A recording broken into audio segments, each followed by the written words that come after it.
When the world was young and fire had taught the night to bow, the gods turned their gaze upon Onwa once more.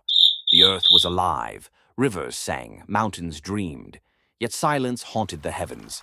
For above them all watched Onwa, spirit of the moon, weeping silver tears that fell upon the world. Her sorrow became stories, her light became memory.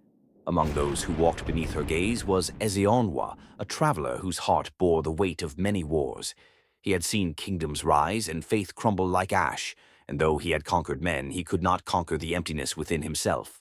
One night he stood by the river of echoes, his reflection trembling beneath the moon's calm eye. "If the gods still hear us," he said, "then why does light fade so easily from mortal hands?"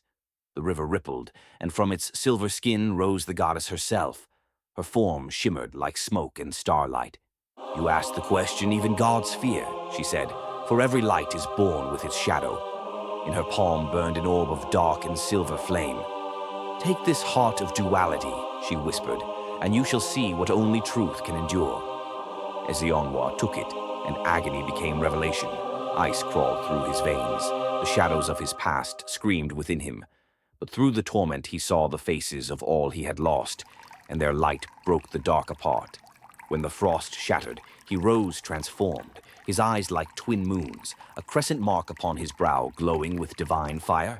Thus was born the first Dibia Onwa, a mortal reborn in the moon's image, tasked to guard the balance between shadow and flame. But peace is never eternal. From the forgotten deeps stirred Ekwuru, spirit of the lost and bitter, whose hunger had slept since before creation. He rose in smoke and sand, his voice echoing through every fearful heart. "The gods steal your pain," he roared, "and name it wisdom." The world dimmed, rivers blackened, even the moon's light wavered. Ezeonwa climbed to the sacred mountain where the storm kissed the stars. He struck his staff upon the stone and cried, "If light must live, let it prove itself in darkness." Lightning split the clouds. The goddess appeared in fury and compassion.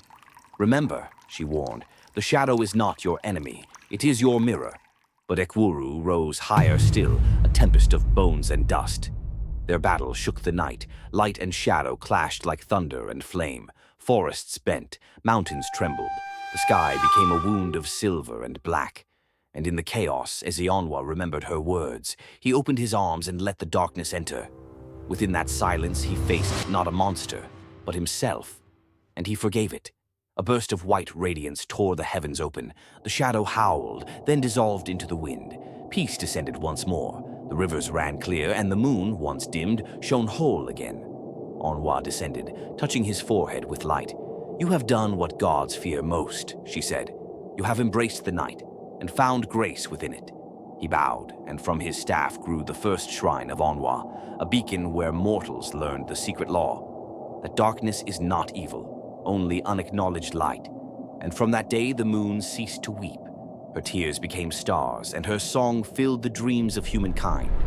Music softens, flute fades to heartbeat rhythm.